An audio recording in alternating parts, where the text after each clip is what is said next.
Good afternoon. My name is Robert. I'm a Director of Sales and Account Management for Web's Planet. What I'm going to do today, I decided a bit of a different approach. Instead of showing the platform and what we can do, I'd like to share with you today an initiative that we're working on these days. And I think you'll find it interesting, and some of you might even find it inspiring.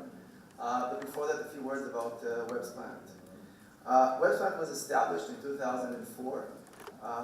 We have offices in Tel Aviv and in New Jersey. And basically what we've been doing from day one is offering our partners a white label platform for bringing their SMBs online.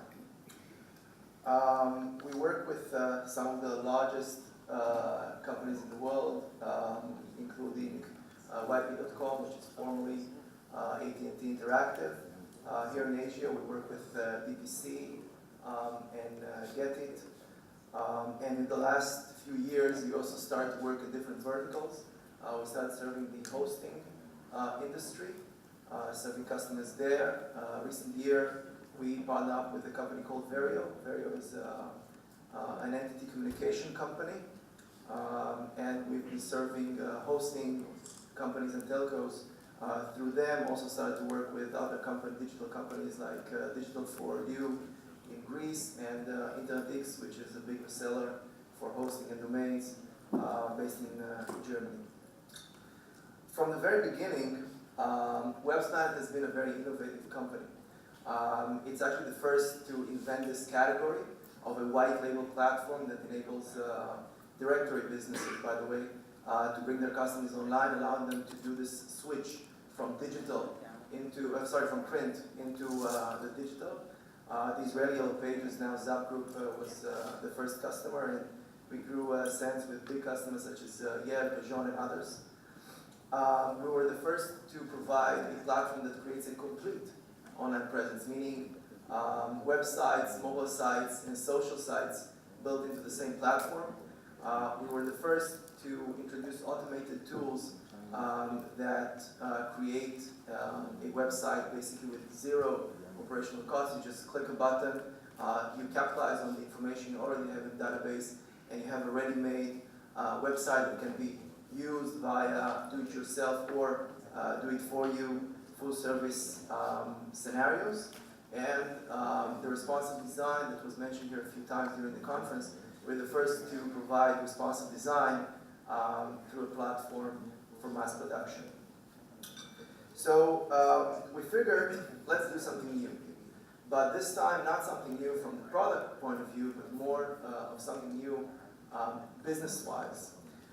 See, the traditional way that companies do business and bring customers online is go something like this. You first need to wait until in your own home market an internet economy starts to grow. And then those small and medium businesses are actually starting looking for solutions to get them online. And then companies come up and they provide these services. They want to cater to those SMBs and provide the services to them. And at this point, companies such as ourselves, those site builders as they call, they go out and look for these companies to partner up and provide them a platform to make the process more efficient, lower the operational cost, and all the other advantages. So we said, let's try to do it a bit different. Let's work the other way around.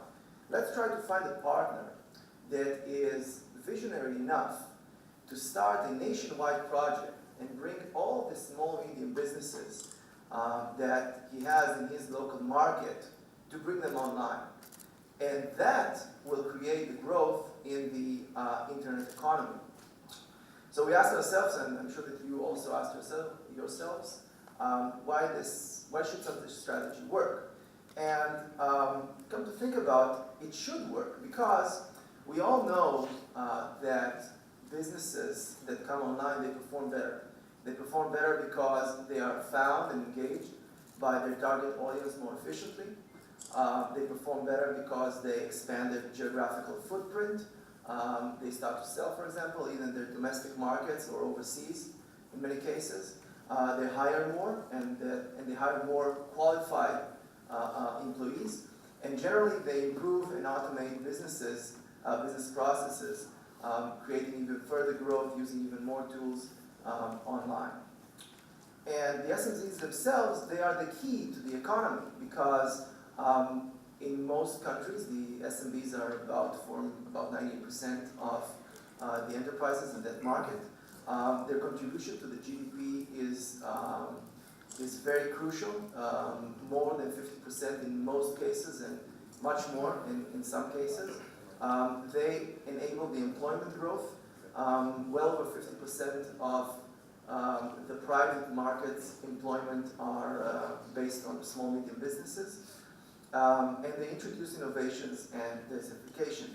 So taking all this into account, we figured that this might work. Because if we can make the SMBs better by bringing them online, then we'll make a better economy.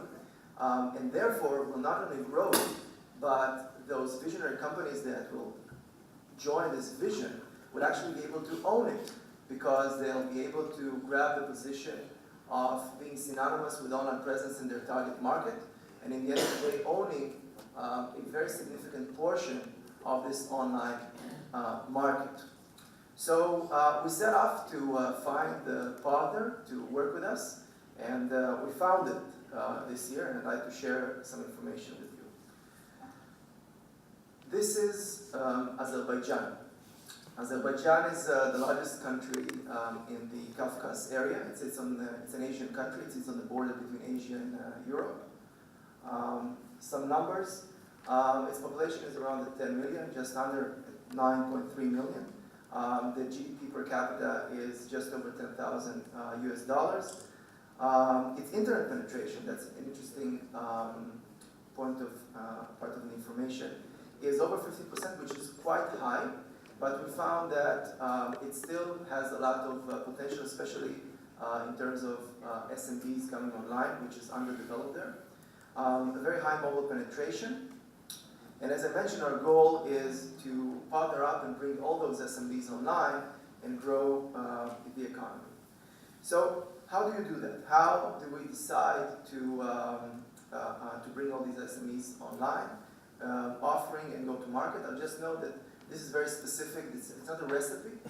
This is something that is specific we believe, for every market. Basically, we try to capitalize on the assets that our partners bring. In this case, the partner was an infrastructure company. So, for example, it did not have what I consider a major capital of directories that come from print. They don't have a database of the businesses in their country. But they did have very good connection with the government, so they can acquire this information from the government office in charge of the small businesses, and they were well funded to start such an operation from scratch. So the offering that we went with was giving basically every small medium business his own responsive website. I mentioned earlier that the penetration of mobile is very high, so it was very important for us to make sure that the website looks great both on web and on mobile. And you can see it's a ready-made website. It's powered by our automation tools. It takes into account all the information about these small medium business. It produces a ready-made website, but still a DIY one. The SMB gets the credential, he can log in, he can further modify his website online, he gets an email, he gets a simple domain, and he gets hosting for that. All this free for a period of a year, after which, if he wants to remain, then he'll upgrade for a certain fee per month. The ownership of the market comes, of course, through the upsells. We don't only bring them online, and this makes this initiative a bit different from other initiatives that were done, for example, by Google. We don't stop just by bringing them online and giving this package. It's further backed up by call centers and go-to-market strategies that I'll show in the next slide. And the upsell and revenue come from more advanced websites, a dedicated mobile site. Our technology allows us to keep it responsive, but keep two different versions, so we can have dedicated mobile site if he wants to, and alongside his regular website. Upgrading to full service. Many SMBs, it's well known that many SMBs, they need help. So the team set up that will help them and finish the work for them, of course for a fee. Additional emails, custom domains, SEO services, and SEM services. This mix, of course, can change over time and address the demand in the market, because as I mentioned, we are the ones that are creating this market in Azerbaijan. The go-to-market is also, I think, rather unique. Since many of them are not connected, then we have allocated some budgets for TV and radio that will direct traffic to a target site that we have created, along with online marketing. This has to do, this brings about the automatic site creation online, meaning that every business registers, it puts in a lot of details. We pre-build what we call default sites. These are sites that are already made according to the business category. So all the small business needs to do is enter his details inside, and then a website is produced according to his content and his business design. This is the online part. And also, we are doing a series of educational events using auditoriums and stadiums throughout the country, bringing SMBs to these events and actually educating them about the benefits of being online and what it can do for their business. And even those that SMBs that never touch the computer, they can fill a paper form, and our partner's representative will feed that online, sending the credentials to the SMBs, bringing them online. That's the offline onboarding process, automated. Ultimately, our target for the first year is to bring 30,000 new small medium businesses by the end of the first year, and I think that it's quite manageable. We can review that, I guess, next year, but it looks promising so far.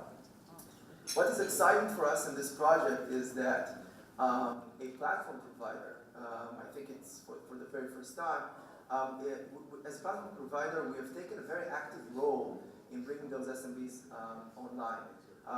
Instead of partnering up and providing the platform and doing projects together with our partners as we do all over the world, we actually sat in the driver's seat this time, and we have provided all the infrastructure and knowledge to capitalize the assets of our partners. So that includes the entire marketing strategy, it includes the business model and business plan, it includes the design and creation of their website, and I think the most important part is those flows, how to take this SMB and turn him over time into a paying customer through different user flows and cases, use cases of different sort of customers. I decided to share this with you instead of showing the platform and what it can do and a quick demo, because I think that there is a true opportunity in Asia, in many countries, that we find similarities. In many cases, I see companies and markets that are not taking action because they're still waiting for the SMBs in their target market to wake up. There's not enough demand today. We'll wait. We'll do it in a stage and so on. And in my opinion, it's a big opportunity that is being lost. And the point of my session here is to try to inspire this, make you think. Maybe instead of waiting for the market to build his demand, maybe turning the table and basically creating that demand in your target company, in your target markets. That's it. Thank you.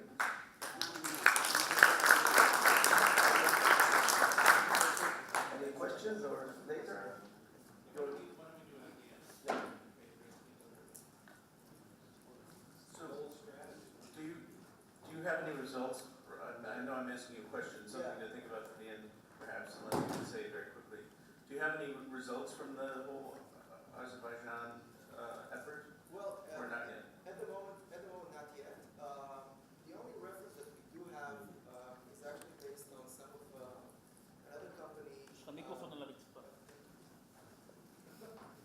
on, I can see if it's on. I probably broke it as I stumbled over there. I'll try. Oh, no, it's okay. Well, we don't have any results yet, but we have learned something from another company, a small one called Google. They're also here. They have similar initiatives in many target markets, calling businesses online. and they have quite a good success of bringing the businesses online. What we find with the Google approach is that the buck stops here. After the customer comes online and he gets this DIY, which doesn't even give him a ready website, just gives him the email and gives him a platform, a DIY platform in this target market, it stops there. So it's very difficult for the SMBs to create continuation, and there's nobody really there to capitalize on them. So they're creating great traction. They're bringing tens of thousands of customers online, but in many cases, again, I don't want to quote any statistics that I'm not sure of, but in many cases, they just don't stay there.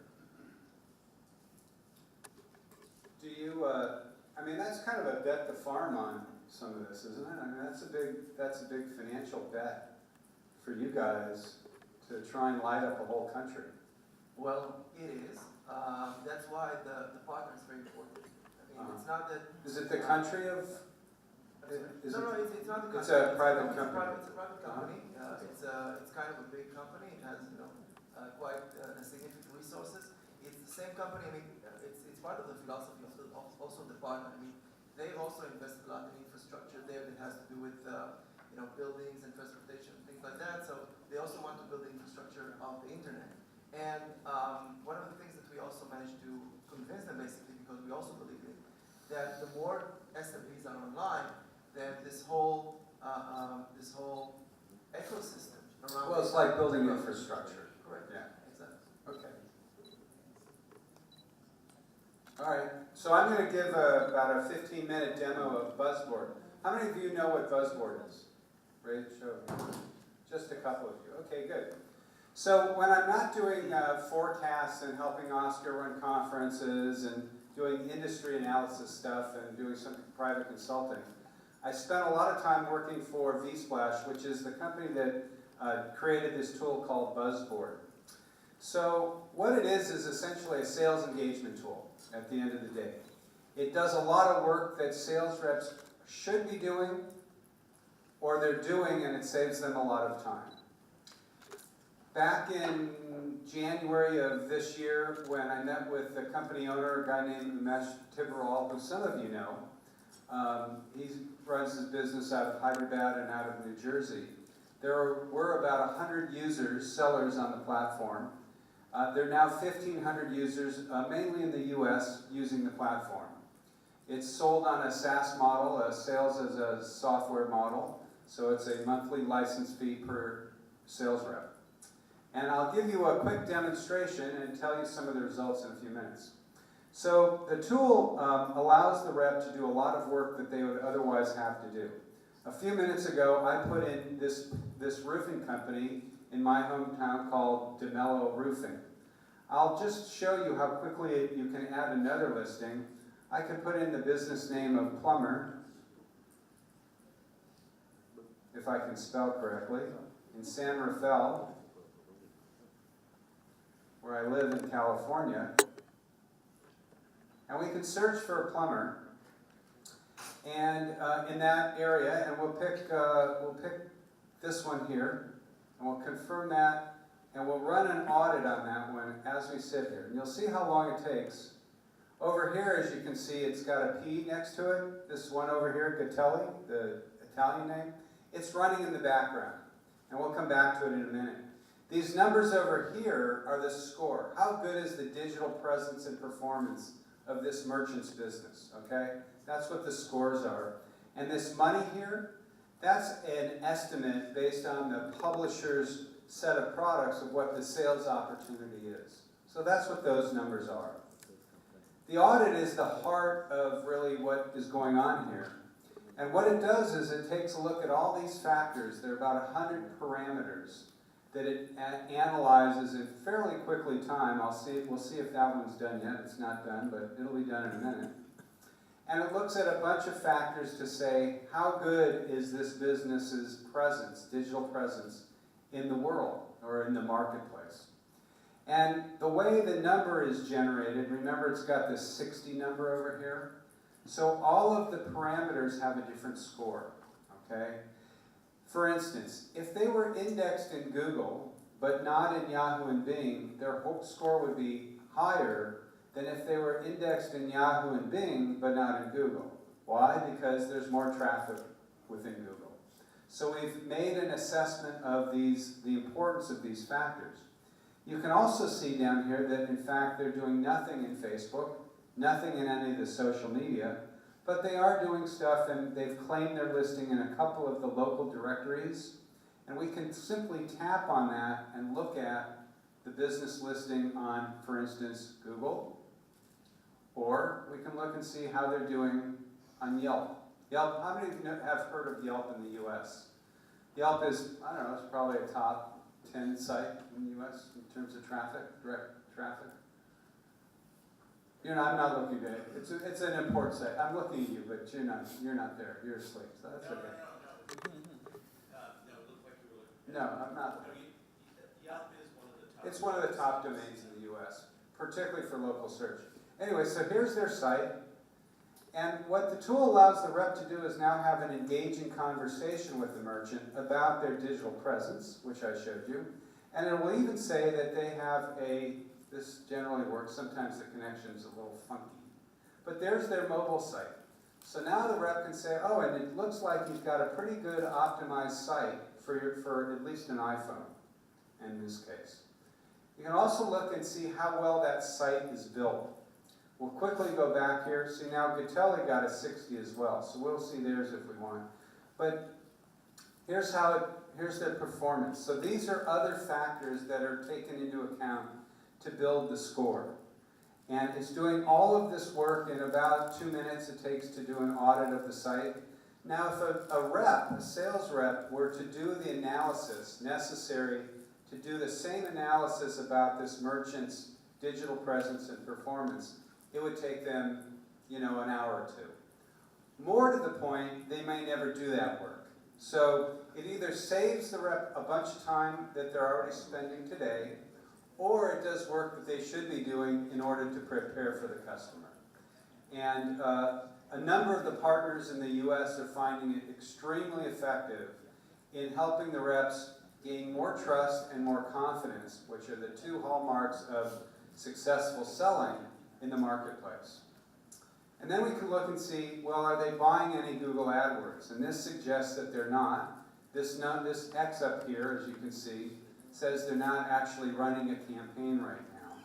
But the rep could do a little estimator that says, well, if you spent $3,000, it would yield 266 clicks per month.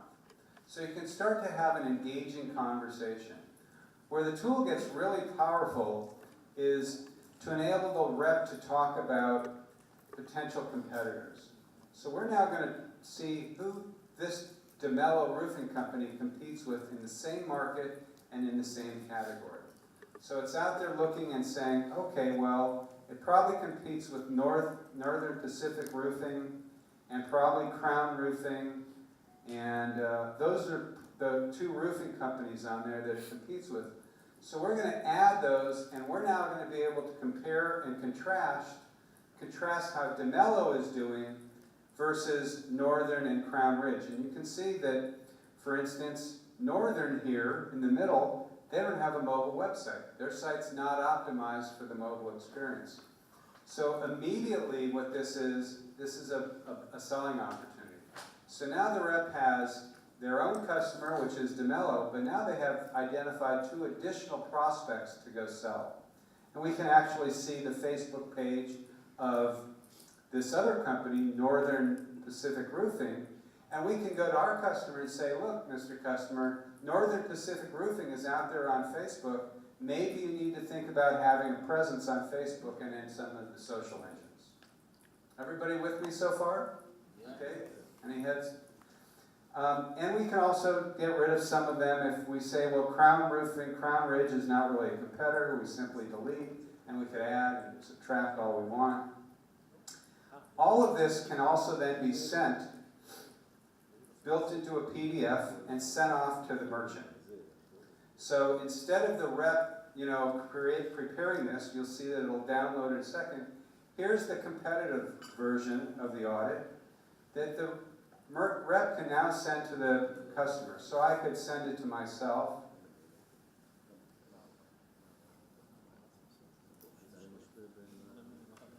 and I'm going to send that off to myself, and I'm going to get that, okay? And then finally, here's the proposal section. So this says, okay, what's deficient about the merchant's digital presence? What products do we sell? And here's where we customize the tool for all of our partners. It's what are they selling? In this case, it's a demo account for just me to show this, but these are possible opportunities or selling opportunities for the rep. So first of all, it cuts down on the rep's preparation time. They don't have to do the work they should do or they're not doing. And then it takes what the tool has done and creates a proposal. So now it fixes both ends of the scale for the customer, for the rep. And the rep can say, the customer might say, well, wait, this is too much money, but I can spend $2,000 one time, and I can spend $250 on an ongoing basis, and I can regenerate that based on those spending parameters. So now you can see my budget is $2,992. I can also save that proposal, and I'll show you what we do with those in a minute. We send that off. I won't do that, but we can send that off as well. Some of the other features we've baked into the tool include, let's say that this is a sales rep who's outside selling all the time. Well, this now shows me the world, but I can map all of my customers, and I do a lot of these presentations in this market, and maps them on a map. Let's say it's a very tight market. I can see where I'm going to go during the day. I think it's very interesting that it's in Chinese. I've never seen this before. So we do have some translation opportunities. And this, for instance, is Crown Packaging Corp. This is the one I just put in there, develop roofing, and it'll go right back to the account information. What you see down here is that this says down here that I sent that competitive profile to the customer. I use myself as the customer in this case. Now when I open that file, when I open that email, it'll say open. And when I click on the PDF of that competitive profile, it'll say click here. So now the rep isn't wondering, hey, did Neil Polachek open my audit? Did he open my proposal? The rep knows whether or not the customer has actually opened it. And that's when the rep can go, oh, hi, Mr. Neil Polachek, how are you doing? Have you had a chance to think about and review my proposal?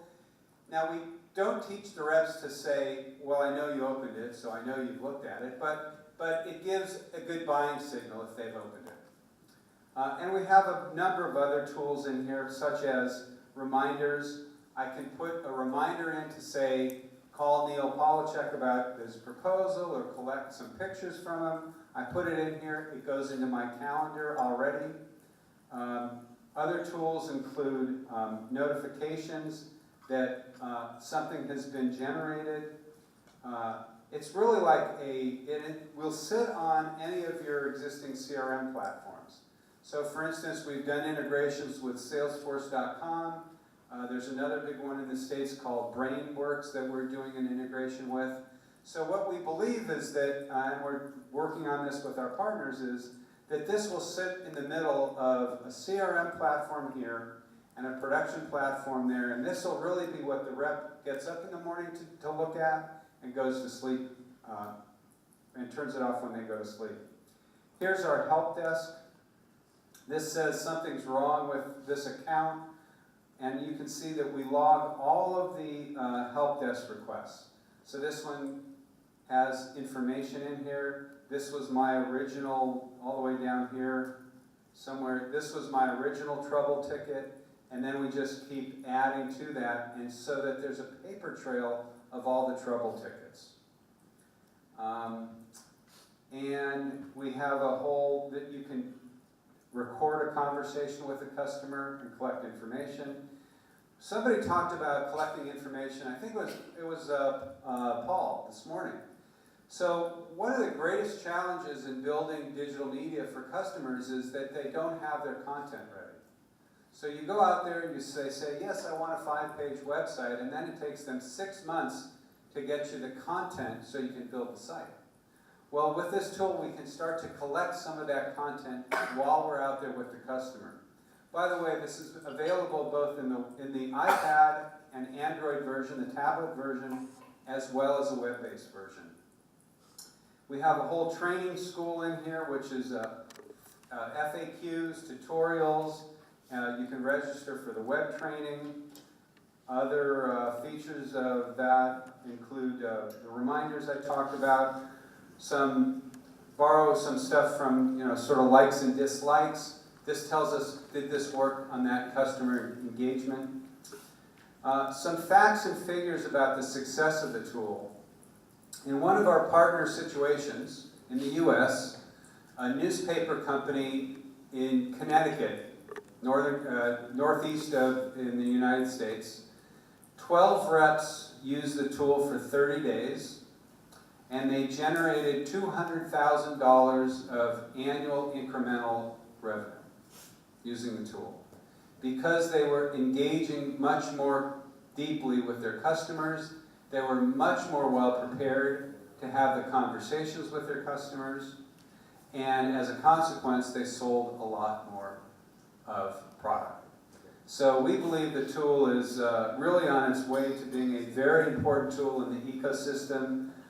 We're actually working in some foreign countries, not so much in implementing the tool as it is here, but really leveraging the back end of the tool to generate prospect lists. So one of the things we're doing in Turkey is working with a partner of ours that is working with their partners to generate much more comprehensive lists of targeted customers. So for instance, we could run an audit that says, I'd like to know all of the roofing companies in Northern California who don't have a mobile website. And that way, that's an immediate way to go to the marketplace and say, identify the ones that don't have a mobile website and go to them and say, here's a proposition. Or maybe it's all of the companies in, let's say, Turkey, who are in the education market, who are not buying AdWords.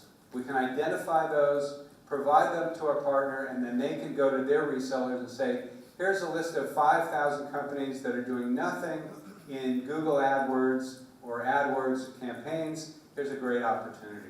So there are a bunch of ways to use the data, including the tool as well as generating lead lists. So I'm going to end it right there, right on time, Craig, right? Am I on time? Yeah, more or less. More or less. We have a break coming up, about 2 or 3 minutes. Yes, there we go. If you have questions for Neil or any of the previous... So thank you for your time. Does anybody have questions for Neil about Buzzboard? Okay. Yes, Sid. So Neil, you can build that report for any website on the fly. Yeah. You can just put in any URL and that sort of builds it within 2 minutes. Yeah. We've versioned it for the UK recently because a lot of the localization stuff, for the tool to work in its fullest way, you have to have localization information. So, for instance, in the UK, there are no zip codes. I don't know what do they call them in the UK? Postcodes. So they're postcodes. In the US, we use zip codes. So we have to do some stuff to localize the product for the various markets.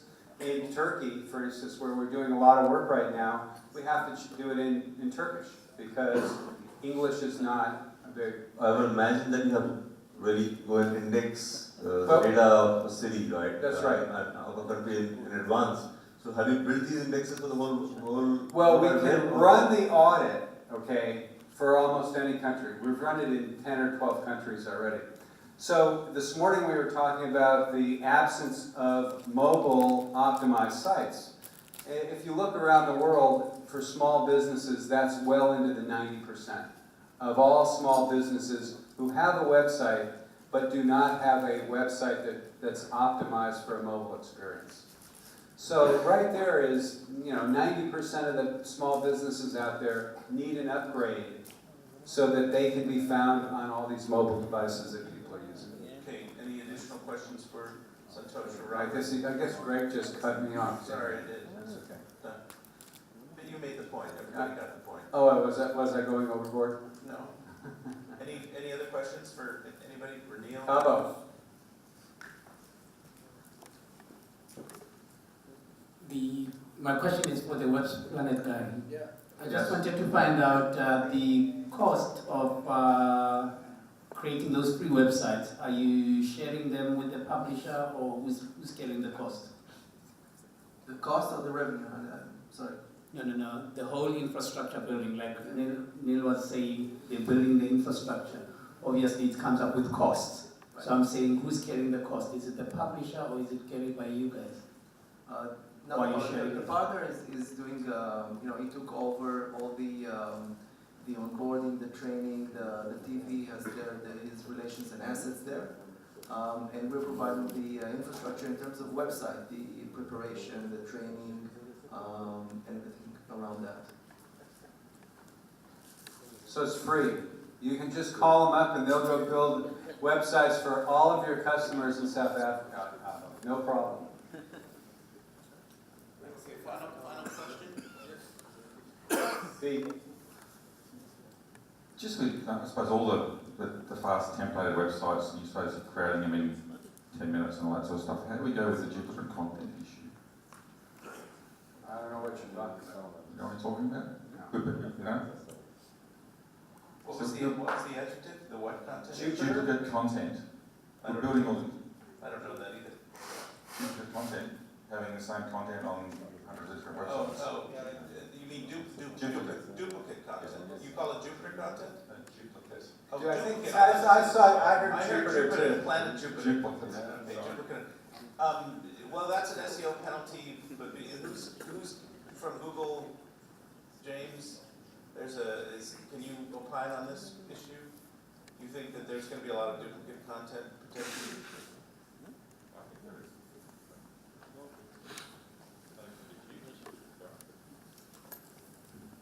So the very brief answer to that is we don't give advice to individual people on search engine optimizations. There's advice online in our Webmasters Toolkit. So I can't say a lot. What I'm aware of, say to that point, if you read the Webmasters Toolkit, there's comments on there basically saying that we see value to users if there's unique content. I'm fully aware of this. I'm just trying to work out with you guys how you answer that question. Yeah, I think it's a good question.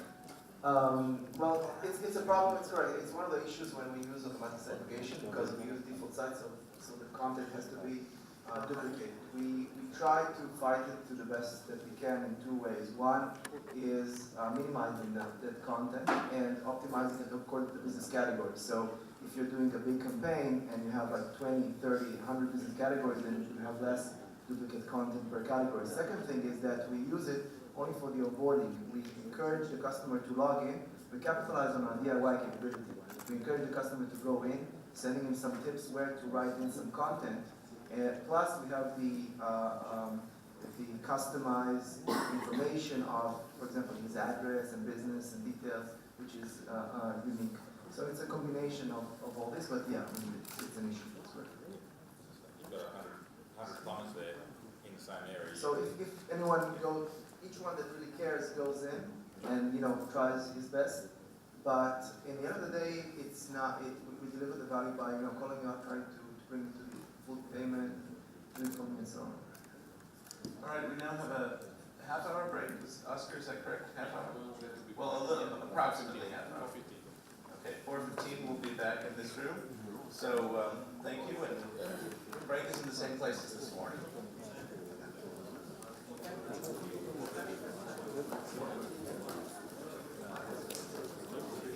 Thank you.